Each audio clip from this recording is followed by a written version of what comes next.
simple as my mama said when I was very young. She told me not to worry, son, one day you'll be someone. But here I am at 21, as loaded as a stagecoach shotgun. I'm sorry, mama, please don't look at me.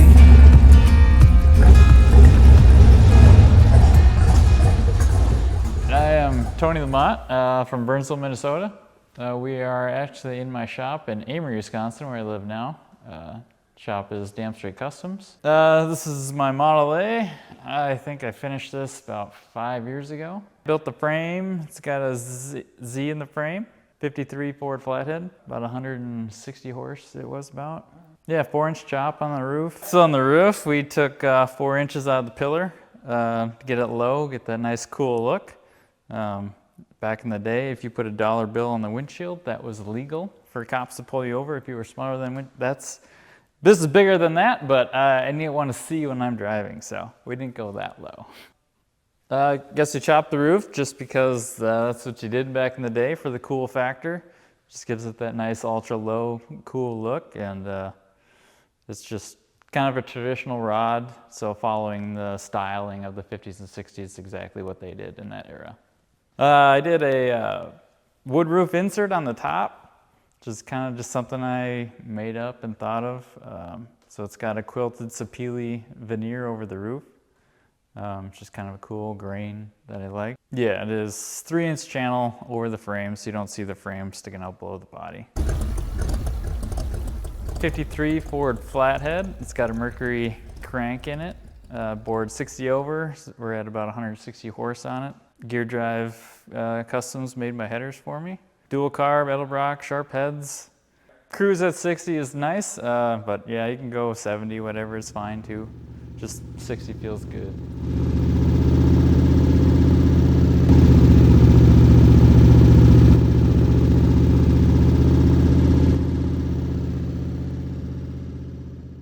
Actually, tuning the carbs was not that bad.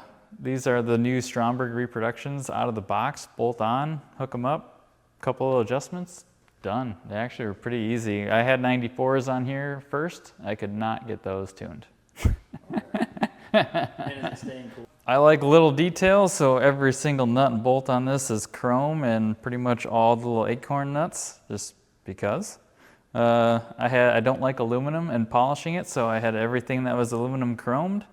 You know, the fin, coil cover, all the suspension parts, the scoops on the carburetors, pretty much anything I could have chromed, I had chromed. Wishbones, shock mounts I made out of Ford F1 shocks mounts, cut them up and changed them a little bit. Made this big custom fan shroud for extra cooling. The grille insert, those are just stainless brake lines pressed down thin and welded in a little groove on the top and bottom for that kind of 32 grille look.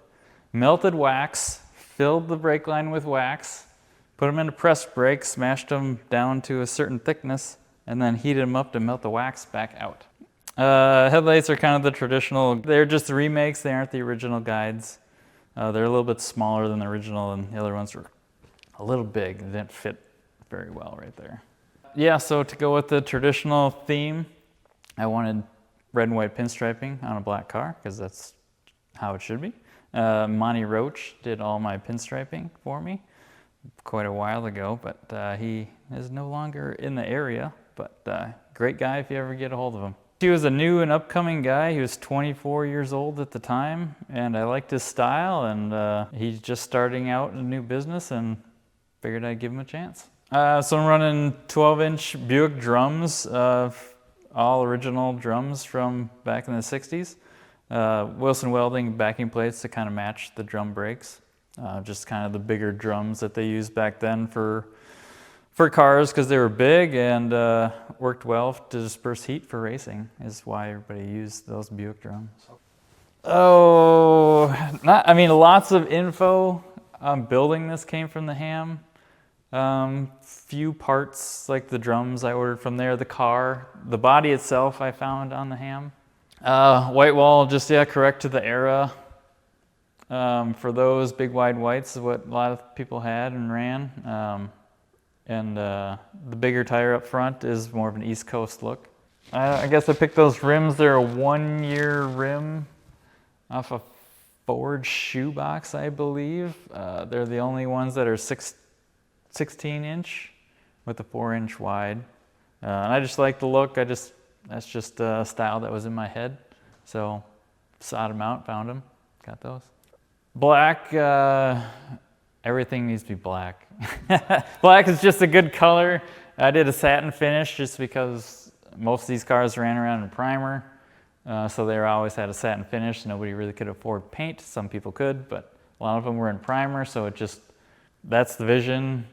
Just had to keep and roll with that same vision of how things were 50s, 60s era. I guess it's not that hard to maintain. They do sell satin spray wax, satin paste wax, satin cleaners, satin everything, because a lot of people are doing that nowadays. But I don't know if it's necessarily easier than gloss. I guess the spider webbing streaks of gloss you don't see in this as much, but still see them. So in the back, 59 Cadillac taillights because they're cool.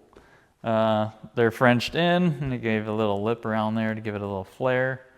Original stop light that was on the back, it was off-centered to the side, just like to incorporate the original light into the back somehow, so I used that as a third light and license plate holder that I kind of made for that too.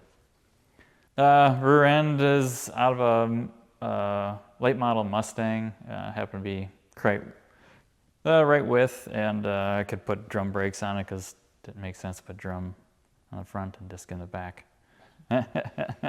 So I needed a rear end from something that was drum and the right width. That worked out. Rear suspension is coilovers. You can't see them, so it still looks traditional, but it rides a lot nicer. So interior, my friend Titus helped me a lot with this car, and his wife did interior, so I asked to be on her list. Stitch Bitch Jenny, people know her.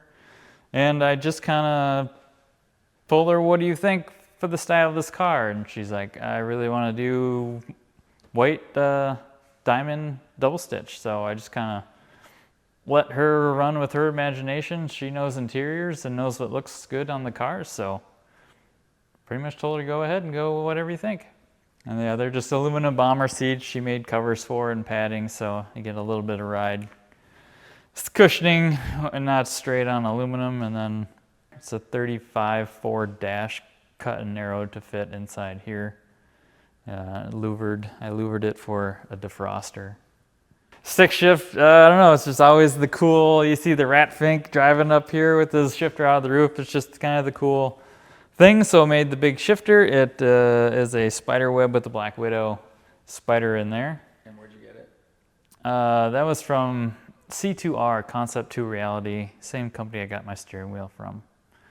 The gauges are just classic instruments. Just kind of had the red face gauges that kind of went with the car, so I just got those. Kind of started getting into cars just because my dad was just a handy man. He just changed his own oil, his own mechanics, just kind of helping him around the garage. I got a hand-me-down car for him, and I was bought 6x9 speakers like everybody did back then, and I was in the back with a grinder cutting a hole in the package tray and sparks flying, and I was like, this is cool. This is kind of what I want to do. And then kept following that. I kind of wanted to go more into mechanics a little bit, but really liked body paint. Started working at a body shop, going to school for auto body. Where'd you go for auto body? I went to DCTC for auto body. And I was working at a shop, and they had these old guys that would come in every Tuesday, Thursday, and Saturday and work on this. And hanging around those guys, talking about back in the day and driving their Model A's and their 50s customs, really pushed me into the 50s, 60s era.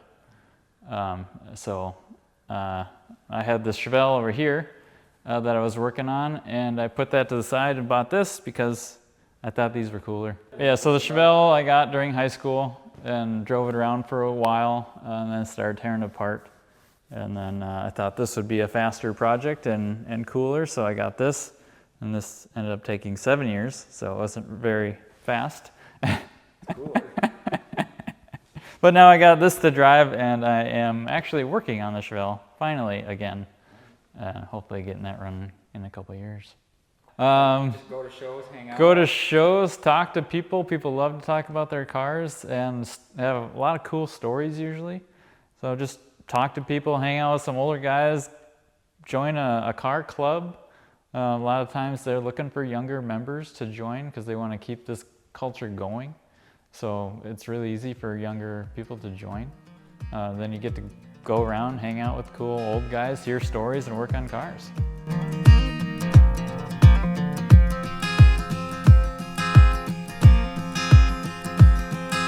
Simple as my mama said when I was very young. She told me not to worry, son, one day you'll be someone.